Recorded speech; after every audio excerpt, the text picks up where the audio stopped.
Keluarga Prabu Kertarajasa Jayawardana.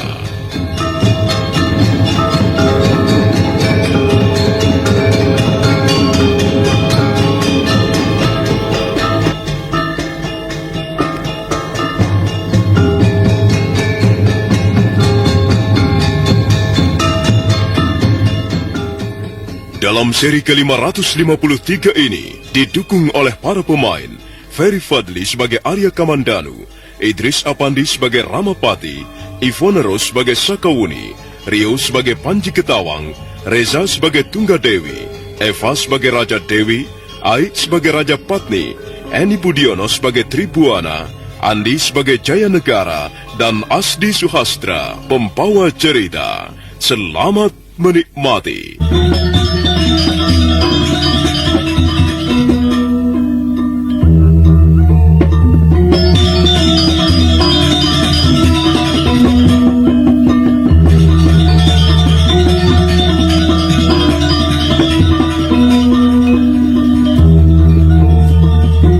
Dengan susah payah, akhirnya Panji Ketawang tiba di kota Raja Majapahit.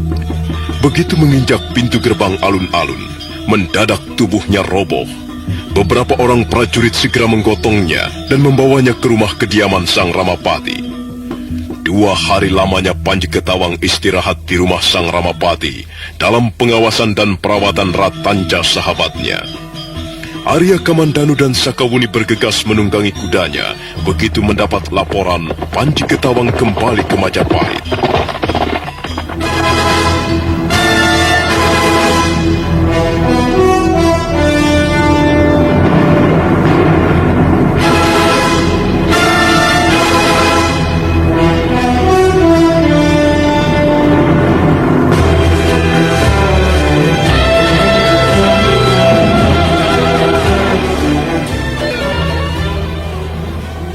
Lama kemudian Arya Kamandanu dan Sakawuni sudah tiba di rumah kediaman Sang Ramapati. Sang Ramapati menerima mereka di ruangan pendopo. Panji Ketawang kelihatan ketakutan. Ratanca memapahnya perlahan-lahan menuju ke ruangan pendopo. Maaf, Paman Ramapati. Maaf kalau sekiranya keponakan saya telah mengganggu ketenangan Paman. Tidak apa, Kamandanu. Keponakanmu itu nampaknya sangat lelah. Tubuhnya lemah sekali. Karena itu dia kusuruh istirahat di sini. Kau tidak perlu khawatir. Ratanca telah merawatnya dengan baik. Kau bisa lihat sendiri. Keponakanmu nampaknya sudah segar kembali. Terima kasih, Paman Ramapati. Tentunya Paman menjadi repot karena kehadiran keponakan kami. Tidak, Sakawuni. Aku sudah kenal benar perilaku dan perangai bocah-bocah remaja seperti keponakanmu itu. Aku tahu Panji Ketawang pada dasarnya anak yang baik. Kalian bisa mendidiknya sehingga nanti dia menjadi seorang pemuda yang berguna. Terima kasih atas perhatian Paman Ramapati terhadap keponakan kami. Bagaimana Panji? Apakah kau sudah benar-benar sehat kembali? Sudah, Paman. Ratanca telah merawat saya dengan baik. Kalau begitu baiklah. Kami mohon diri, Paman Ramapati. Dan kau Ratanca, kami juga mengucapkan terima kasih atas perawatanmu terhadap Panji Ketawang. Panji Ketawang adalah sahabat karib saya, Gusti Kamandanu. Karena itu, sudah sepantasnya kami saling tolong-menolong. Nah, Panji, mari kita pulang. Kau bisa istirahat di rumah dengan tenang. Ya, Bibi Buni. Terima kasih, Gusti Ramapati. Terima kasih, Ratanca. Aku pulang. Kamu sendiri, Panji? Iya, Bibi Buni dan Paman Kamandanu sudah menganggapmu seperti anak kandung sendiri. Kau tidak usah merasa malu. Apakah selama ini kami pernah berbuat yang kurang pantas kepadamu?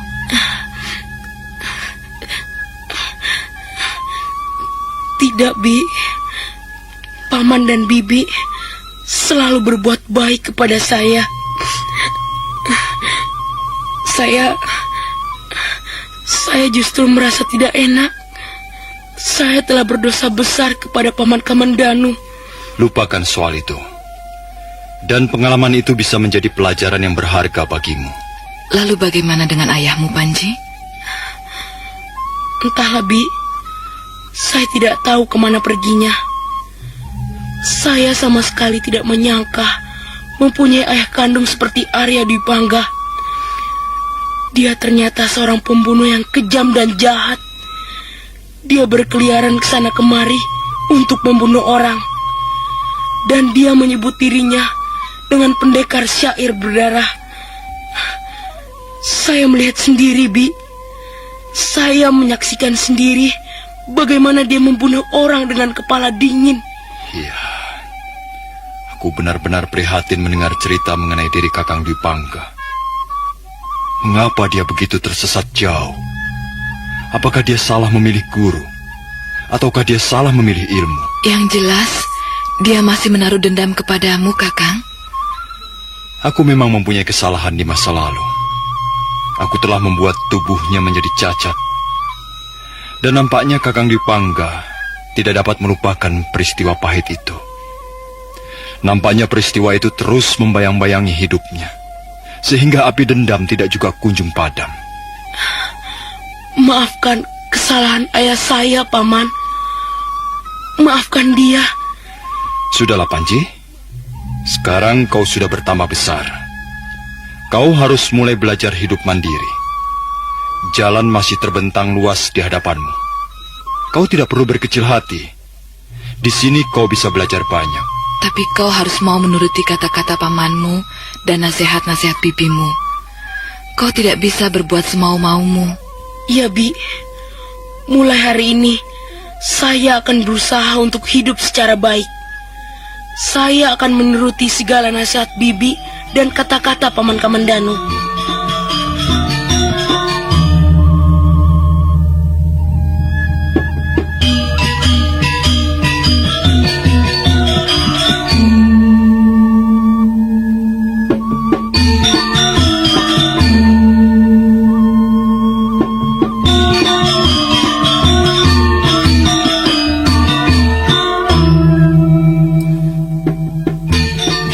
Demikianlah, Panji Ketawang kembali tinggal bersama Arya Kamandanu dan Sakawuni di Majapahit. Dalam waktu 2 bulan nampaknya bocah itu berusaha untuk hidup secara baik, teratur dan tertib. Tidak sekalipun dia kelihatan berani menentang apa yang dikatakan pamannya. Kita tinggalkan sejenak Panji Ketawang yang berusaha untuk memperbaiki sifat-sifatnya yang kurang baik dalam tuntunan pamannya sendiri. Marilah kita lihat suasana di belakang tembok Istana Majapahit. Marilah kita amati secara lebih dekat kehidupan pribadi Sang Prabu Kertarajasa Jayawardana bersama keluarganya.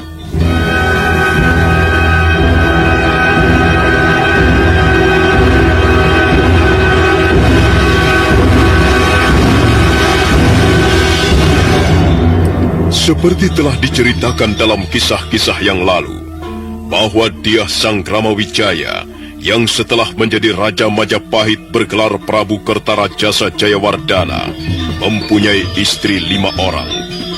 4 orang yang pertama adalah putri-putri almarhum Prabu Kertanegara, Raja Singasari yang terakhir.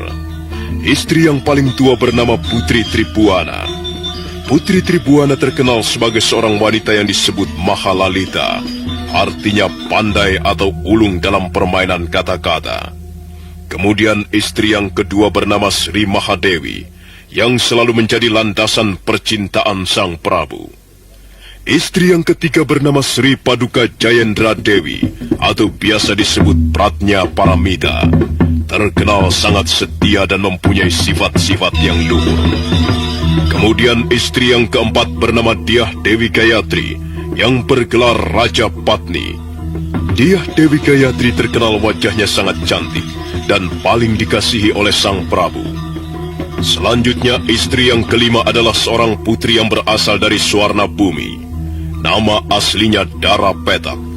Setelah menjadi istri Sang Prabu, kemudian diberi gelar Indreswari.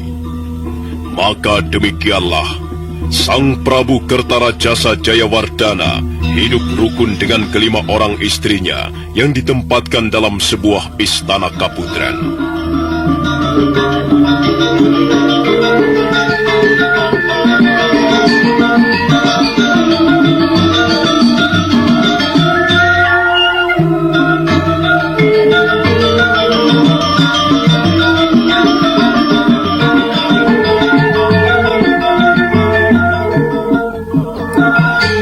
Putri Tribuana, istri paling tua, ternyata tidak mampu memberikan keturunan kepada sang Prabu. Demikian pula istri yang kedua maupun yang ketiga. Selanjutnya dari Dyah Dewi Gayatri, sang Prabu memperoleh keturunan 2 orang putri. Yang sulung bernama Tribuana Tunggadewi, sedangkan adiknya bernama Dyah Wiyat Sri Raja Dewi. Sedangkan dari darah Petak, sang Prabu memperoleh keturunan laki-laki bernama Kalagemet atau Jayanegara.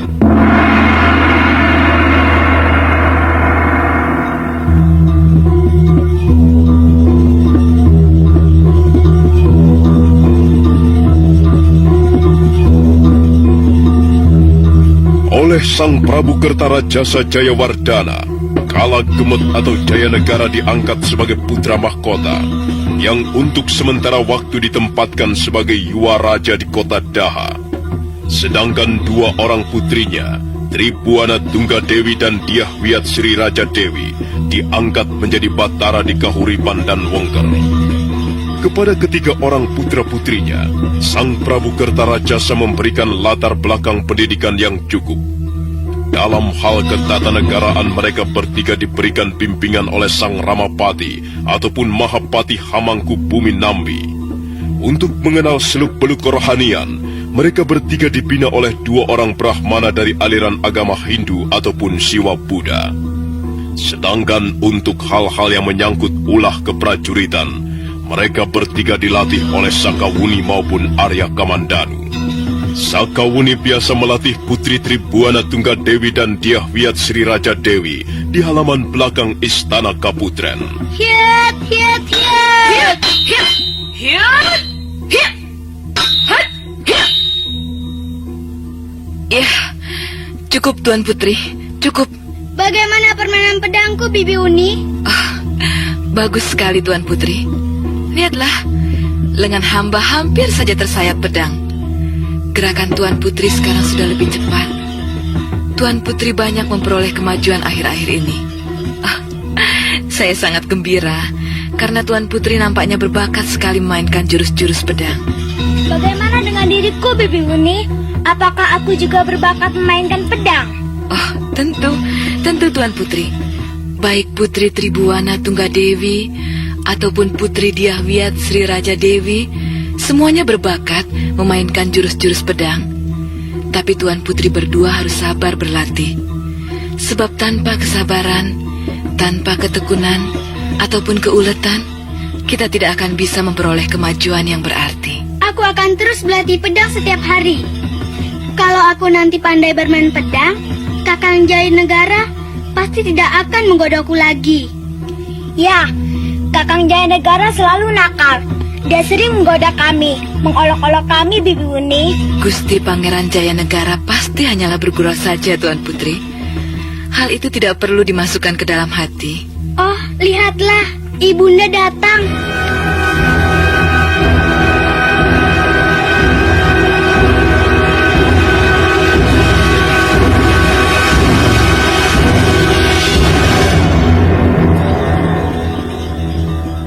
Pada saat itulah, muncul seorang wanita cantik diiringi 2 orang dayang-dayang berpakaian kembar.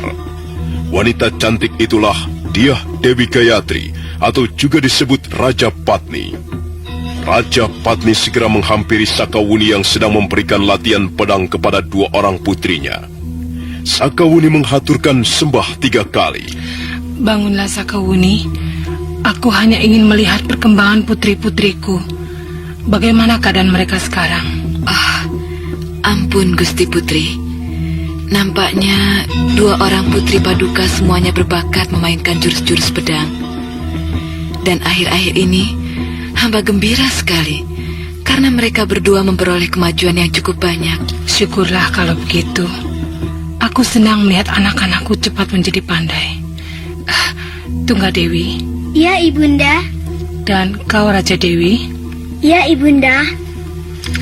kalian berdua harus menuruti kata-kata Bibi Wuni.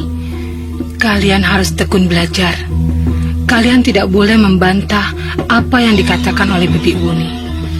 Dan kalian harus menjadi putri-putri yang baik, supaya kalian dapat memperoleh kemajuan. Ya, Ibunda.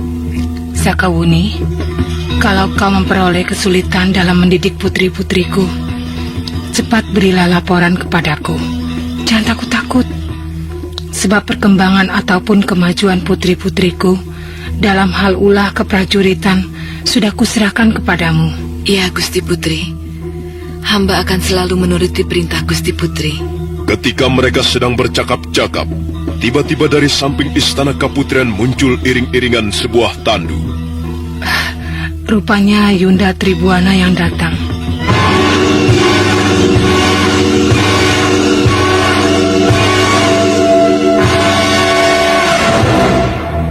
Tandu yang indah, yang terbuat dari kayu jati berukiran warna-warni, bergerak semakin dekat.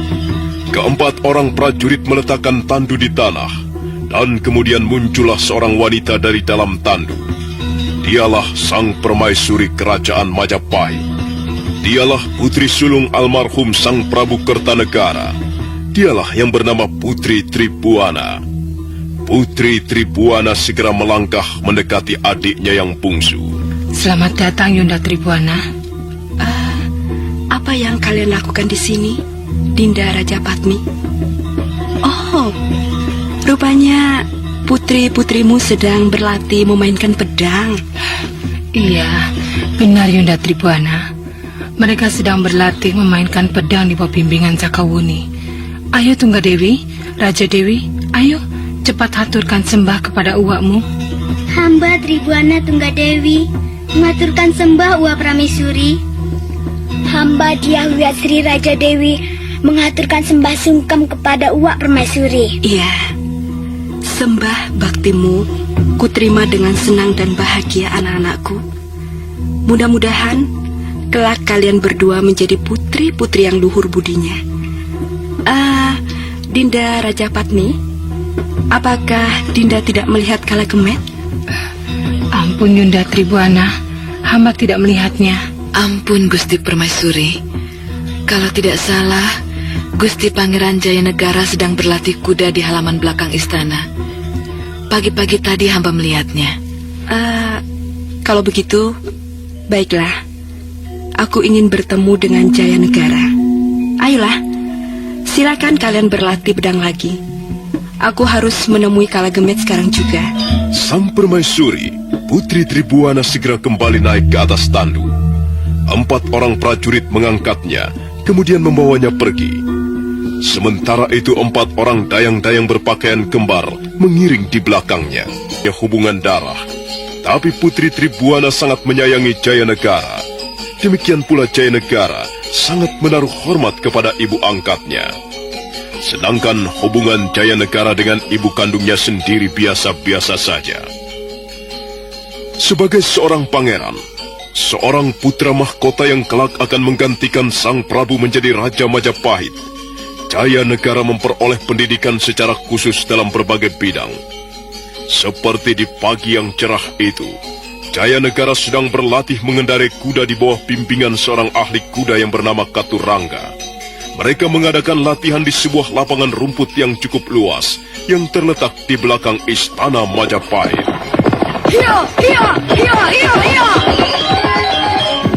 Nah, bagaimanakah kisah selanjutnya? Saudara pendengar, silakan menunggu seri berikutnya. Sampai jumpa.